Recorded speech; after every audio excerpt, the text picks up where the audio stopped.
So you're the only company from India as a vaccine maker to be approved by the US FDA and the EMA both, That's and to be correct. supplying to both the countries. Absolutely.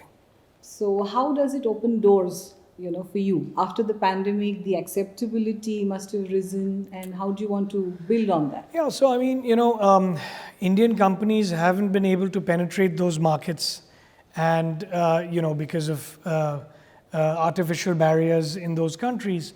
But now we've demonstrated that we have the quality and capability and the ambition to do that. So that's opened up doors for new technologies and new products also that we could not make initially over here. So it's a major milestone for our industry. So we're very proud and happy, and I hope that other vaccine companies also in India can reach those milestones. Could you also talk a little bit more about the pipeline? I think the malaria vaccine is being touted to be the game changer with the kind of initial clinical trial results that are there, and obviously if Serum is making it, we're expecting it to be affordable. So what are your plans? What kind of scales are you looking at? Well, we're hoping to roll it out in hundreds of millions of doses from the middle of next year, subject to all our permissions and licenses coming through, both in India and at the WHO level. And as I said, with HPV, we've got a 5-in-1 meningitis vaccine as well to protect the sub-Saharan belt and the travelers to the Hajj areas. So, you've got all these products in the pipeline, and along with some others which will go to Europe and the US as well. How are you preparing Serum for the next stage, honestly, in terms of technological advancement? So I've always dreamt of having alternative delivery systems to deliver our vaccines effectively. We have an oral vaccine for children, which is rotavirus. So you do away with needles and injections. We have our flu vaccine, which is a nasal vaccine. We're working on patch technologies, where you just put a patch on your arm and the vaccine can be absorbed by your body, but that is in early stages of clinical development. So, it's an evolving process.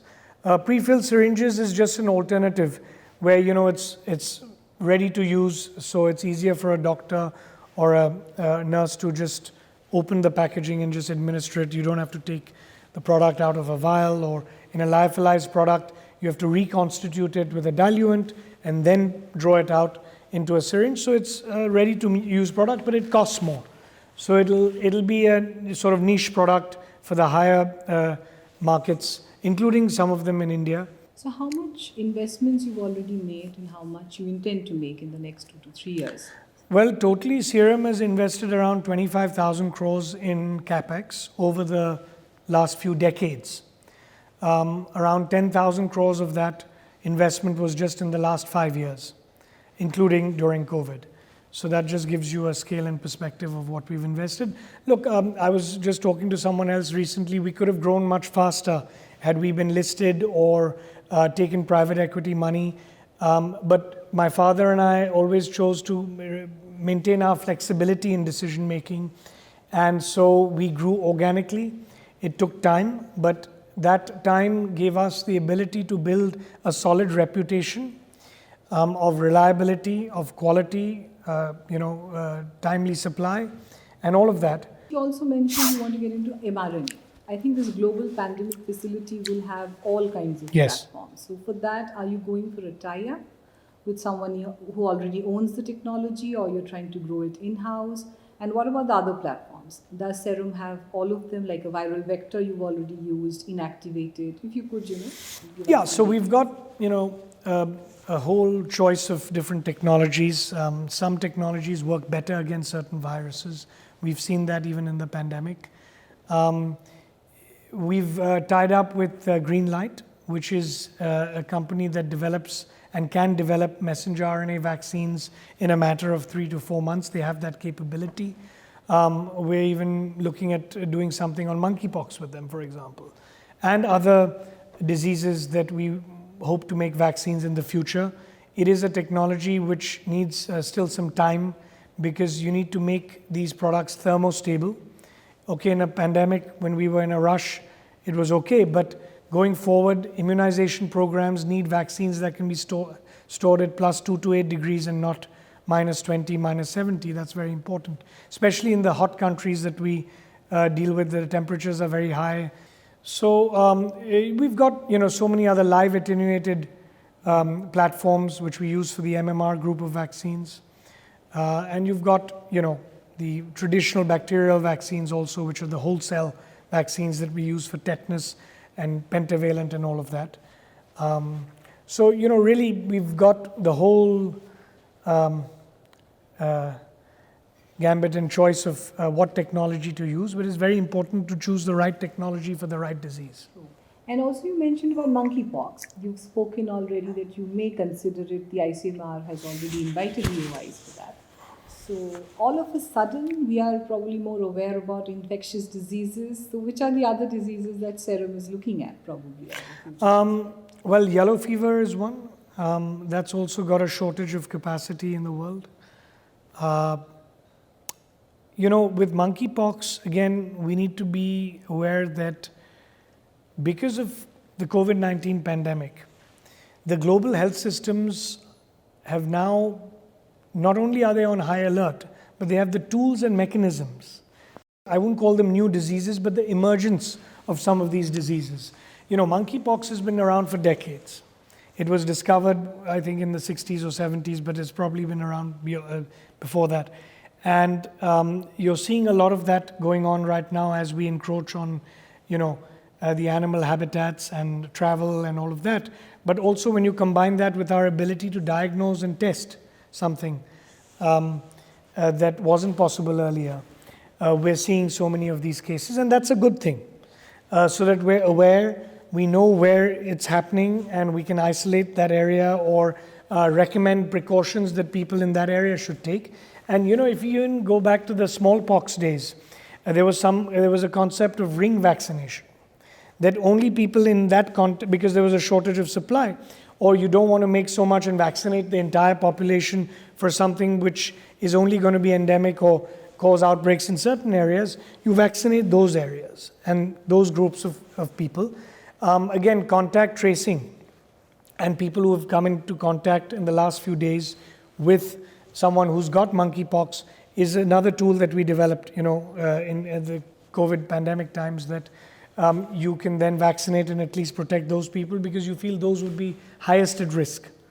And that was a concept when, at the end of the smallpox global vaccination programs was happening, instead of continuing to vaccinate everybody, this was a concept in theory used, and I think that can also be a good concept to use for something like monkeypox. Okay. And any plans of having international manufacturing footprint? I think you've spoken about it. And just to be closer to the customer, some kind of a hub and spoke where Pune is the hub. Absolutely. I mean, look, I always imagine that our global capacity, 80 to 90% of that would be in India. But I have also built through contracts and through ownership in some cases, capacity in the Netherlands. We have a plant over there and a campus which already makes injectable polio vaccines. We're expanding that to have other vaccines being made in Europe there. We've got our contracts with the UK companies where we have the rights on their facilities, Oxford Biomedica and Wokhart in Wales, to do the fill finish, and the bulk is made here. So we have 150 million odd dose capacity in the UK.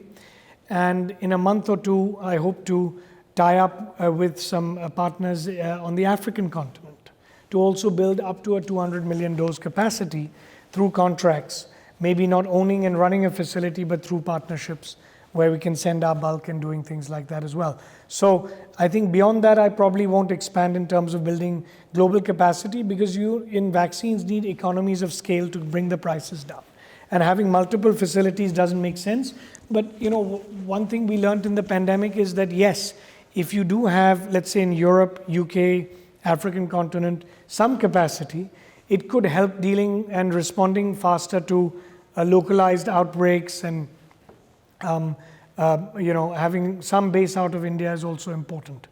But I think 80 to 90% will always remain because of the ease of doing business here and our talent and the environment our government has given us here. I don't imagine going beyond 80, 90% of our capacity, which is going to always be in India. Okay. Well, thank you, Adar. That was very insightful, and we look forward to hearing from you more often. Thank you. If you like this video, share it and subscribe to Business Standard. For more news, views and insights, log on to www.business-standard.com. Do also follow us on YouTube, Twitter, Facebook, Instagram, Telegram and LinkedIn. सब अच्छी दिख रही हैं यार, कौन सी खरीदूं? ये तो वही बात हुई, 4000 शेयर्स लिस्टेड है, कौन सा लूं? वो तो सबसे आसान है। तुझे 5 पैसा नहीं पता? अब तो सबको पता है। 5 पैसा पर है 4000 स्टॉक्स की रिसर्च, टेक्निकल टूल्स और इन्वेस्टमेंट आइडियाज। डाउनलोड 5 पैसा नाउ। अब तो सबको पता है, investing made easy and rewarding with 5 paisa. Investments in securities market are subject to market risks. Read all the related documents carefully before investing.